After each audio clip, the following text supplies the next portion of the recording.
नमस्कार, मैं यशपाल हंस करनाल से। आशा है आप प्रसन्न होंगे, संतानें आज्ञा में होंगी, घर में धन और ऐश्वर्य दोनों होंगे, परिवार के अंदर सौहार्द का वातावरण बना हुआ होगा, मन शांत रहता होगा, खुश होंगे, समस्त वो सुविधाएं आपको प्राप्त होंगी जो सद्ग्रह दिया करते हैं।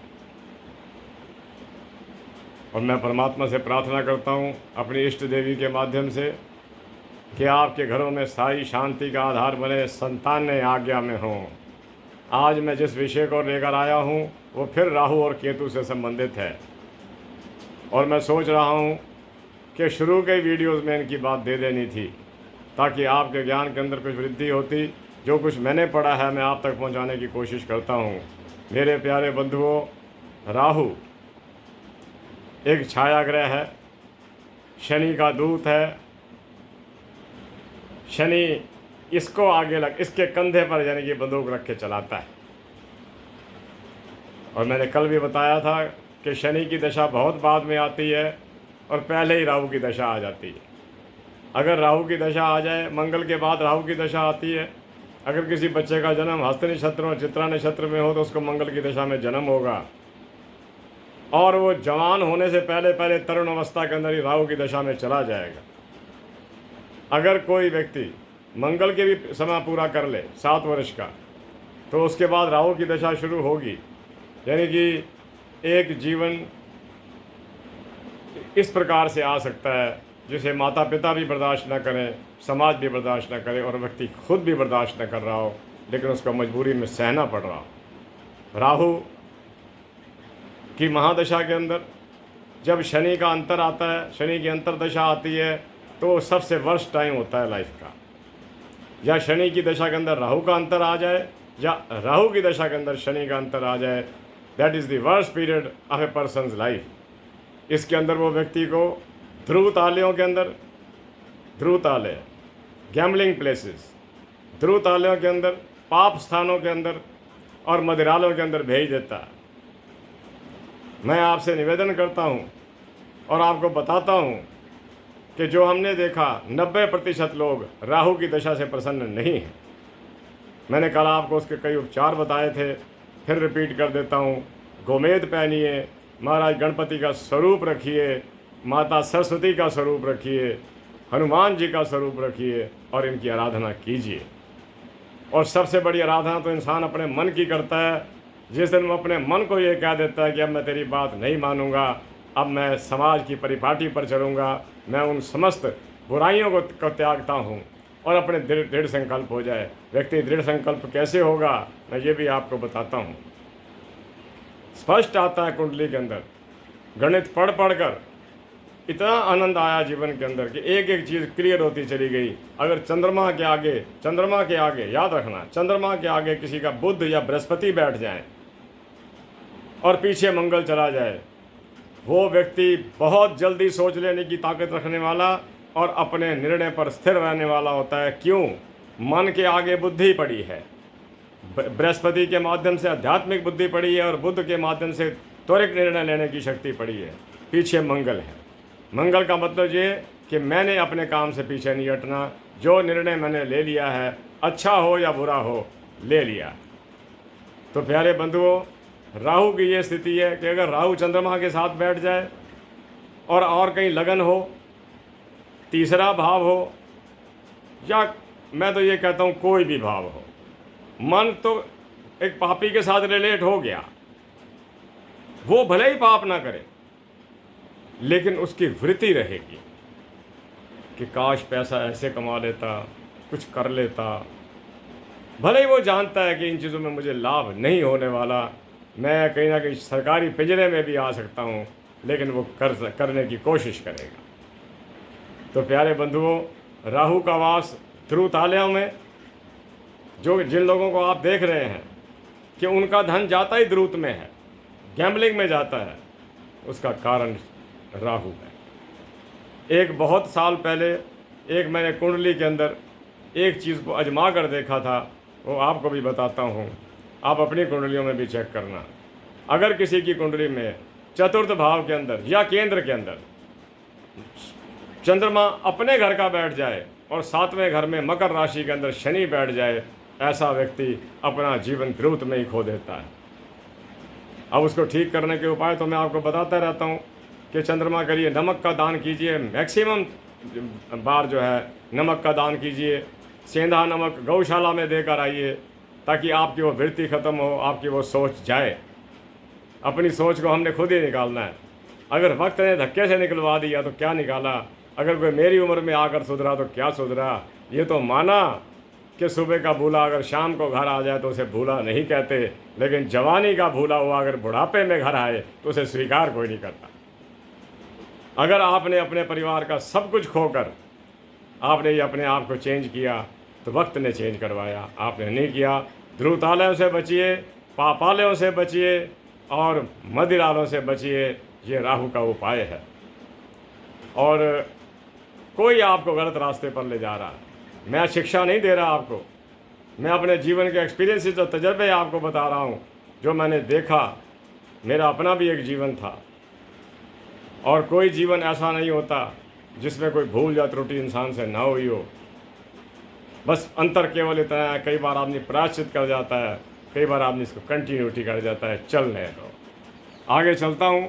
मैंने कल आपको कहा था कि मैं आपको केतु के बारे में कुछ बातें बताऊँगा। फिर राहु का जिक्र हुआ और केतु का ना हो जो संभव नहीं है, इकट्ठा हैं दोनों, आमने सामने चलते हैं। कभी ये नहीं होता कि इनकी डिग्रियों में फ़र्क आए या इनके हाउसेस में फ़र्क आए। अगर वो लगन में है तो वो सप्तम में होगा, वो द्वितीय में तो वो अष्टम में होगा, तृतीय में तो नवम में होगा। तो केतु का मैंने बताया, केतु भय और घबराहट का स्वामी है और घबराहट का स्वामी है। अगर ये कहीं चंद्रमा के साथ बैठ जाए, व्यक्ति को महान रूप के अंदर भ्रम की स्थिति में खड़ा कर देगा, भ्रमित रहेगा। केतु का स्वभाव है, क्योंकि केतु के पास अपना ब्रेन नहीं है। चंद्रमा को वो डरा देता है, मन डर जाता है हमारा। अब मैं इसके उपचार भी बताता हूँ। छोटे से ही उपचार हैं केतु के, भी कोई बड़े नहीं है। आप कर सकते हैं, आप इन चीज़ों से मुक्ति पा सकते हैं। पहली मुक्ति तो हमें तब मिल जाती है जब हम निर्णय कर लेते हैं कि मैंने मुक्ति को प्राप्त करना है। अगर मैं लुट रहा हूँ, मेरे पास घर तक नहीं बन रहा, मकान तक नहीं बन रहा, मेरे को कोई ग्रह तंग कर रहा है या मेरे को वक्त तंग कर रहा है या मेरे से ईश्वर नाराज़ है, तो आप उसे प्रसन्न कर सकते हैं।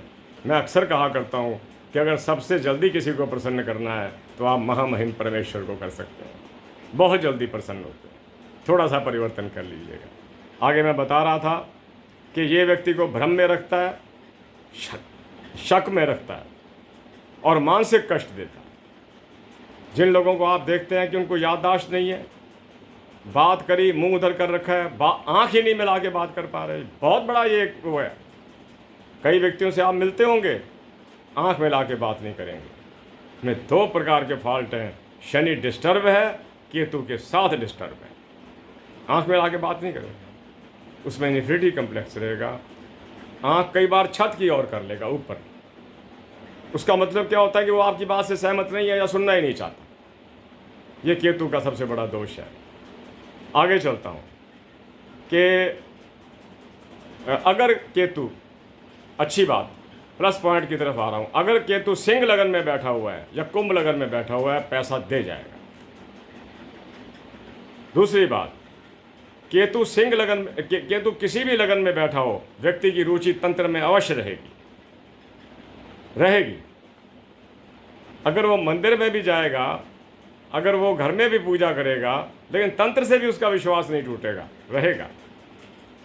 तो मैं आपको आगे बता रहा था, अगर केतु के साथ मंगल बैठ जाए, केतु के साथ मंगल बैठ जाए और उस पर शनि की दृष्टि पड़ जाए, तीसरी, सातवीं, 10वीं दृष्टि पड़ जाए, तो उसकी विचारधारा को दूषित करेगा ही करेगा।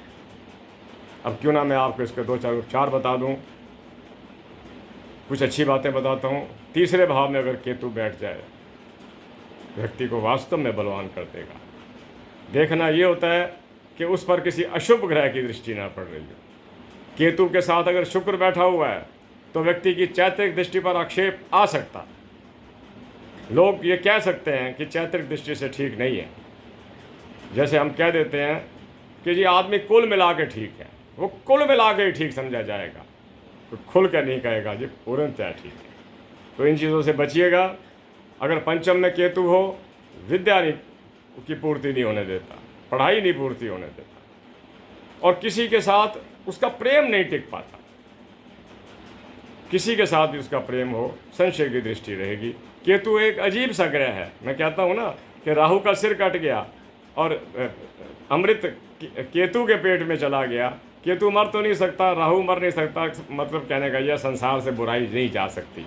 संसार जब तक है, अच्छे लोग भी रहेंगे, बुरे लोग भी रहेंगे। केतु 5वें घर में हो, विद्या पर चोट करता है और कई प्रकार की बातें करता हुआ। 3रे घर का तो मैंने बताया। 5वें घर का केतु व्यक्ति के पेट में खराबी रखेगा और अज्ञानता का सूचक बन जाएगा। आप इसका ध्यान रखिए। 6ठे घर में बैठा हुआ हो, रोग दे सकता है। 8म घर में बैठा हुआ हो केतु, हम सुनिश्चित तौर पर तो नहीं कहते, लेकिन शास्त्र सम्मत ये बात है, उसे गुदा का कोई ना कोई रोग होगा, बवासीर हो सकती है। अब मैं इसके उपचार की ओर आता हूँ। 11 मिनट हो गए। मैं चाहता हूँ कि 15 मिनट में वीडियो पूरा हो जाए। आपको मैंने कुछ इसके वो बता दिए कि इसके ये लक्षण हैं। आपको थोड़ा सा अपने आप के अंदर परिवर्तन करना है। पहली बात तो ये कि उन चीज़ों से पीछे हटिए जिससे आप खुद परेशान हैं। एक आदमी जो राहु की दशा में होता है, मैं समझ सकता हूँ अच्छी तरह से, वो अपने जीवन से कभी संतुष्ट नहीं होता। उसको पता होता है कि मैं हर जगह से वो मान और सम्मान प्राप्त नहीं कर पा रहा जिसका मैं अधिकारी हूँ। तो मैं आपको बताता हूँ कि केतु नाखूनों का रोग भी दे देता है और जोड़ों के दर्दों का रोग भी दे देता है। इससे भी बचने के लिए आप पहला काम यही करना, केतु का उपचार। जैसा कि मैं बताया करता हूँ, राहु केतु के उपचार लगभग मिलते जुलते हैं। केतु के उपचार के लिए मैं कहा करता हूँ, शनि का भी यही उपचार है कि कौवों को ब्रेड दूध वाली ऐसा स्थान कोई चुनिए जहाँ से वो खा जाए। पक्षी की आदत ये होती है कि घरों के अंदर नहीं घुसता, ये हमारी वाल्स पर, दीवारों पर ही बैठा रहता है या हमारे हाथ से उठा लेगा। अगर उसका एक बार हमारे साथ संपर्क हो जाए, उठा लेगा। ये काम कीजिए, केतु के लिए बेस्ट है। भैंसा इनको आप पेड़ा डाल दिया करो, केतु का उपचार है।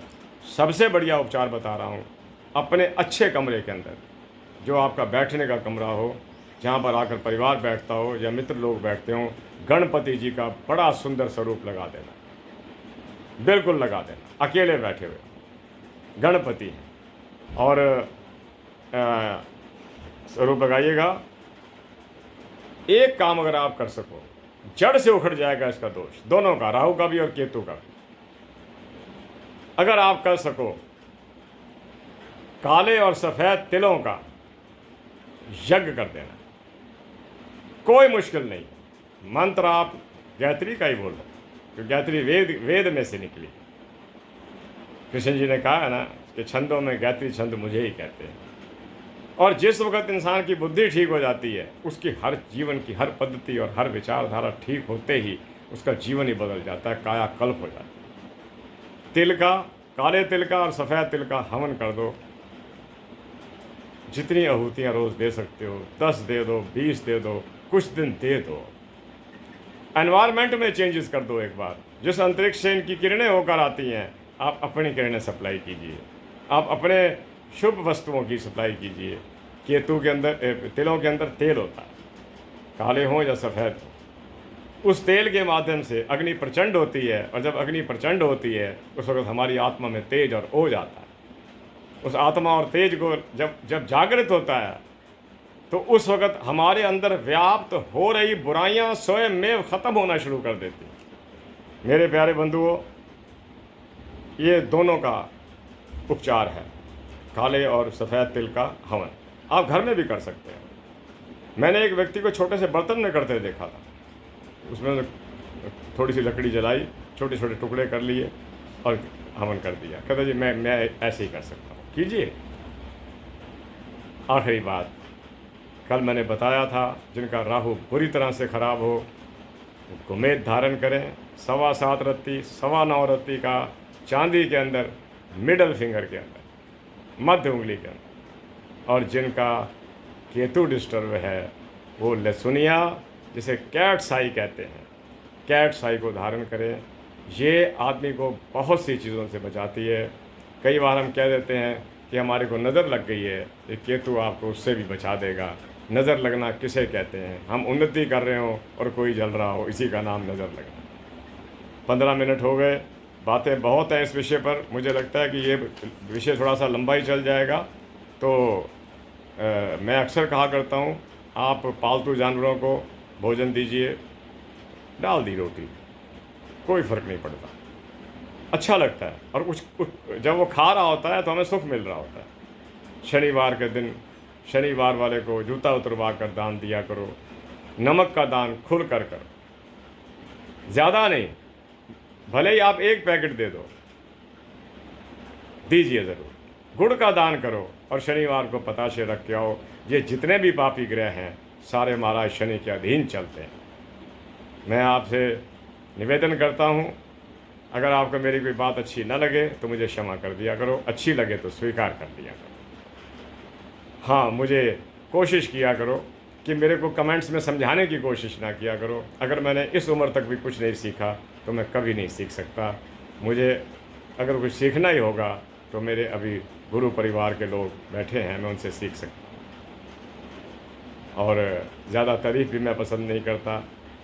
तारीफ़ ज़्यादा आदमी को अहंकार की ओर ले जाती है, और अहंकार हमें चाहिए नहीं। हमें आपका प्यार चाहिए, हमें ये चाहिए कि आप हमारे प्रति सद्भावनाएं रखें। हम जिस बुजुर्गी को प्राप्त कर चुके हैं उसमें आप जैसे जवानों की संवेदनाएं, प्यार हमारे लिए बहुत बड़ी बात है। अच्छी वेदना रखिए हमारे बारे में, अच्छा विचार रखिए। तो मैंने आपको बताया, केतु के लिए लहसुनिया धारण कीजिए सन फिंगर के अंदर, राहु के लिए गोमेद धारण कीजिए मिडल फिंगर के अंदर, और दोनों के लिए विशेष तौर पर केतु जी के लिए आप गणपति जी का स्वरूप रखिए, और राहु के लिए मेरी माता सरस्वती का स्वरूप और हनुमान जी का स्वरूप रखिए। ये इनके सबसे बड़े निदान हैं। मैं आपसे निरंतर बातें करता रहूँगा। अगर मैं इस योग्य हुआ तो मैं कल फिर आपके सामने प्रस्तुत होऊंगा। मुझे आज्ञा दीजिए। ईश्वर आपको प्रसन्न रखे। दैवीय शक्तियाँ आप पर आशीर्वाद और प्यार की वर्षा टपकाती रहे। मैं करनाल से यशपाल हंस आपसे आज्ञा चाहता हूँ। जय जगत, जय भारत, नमस्ते, नमस्कार।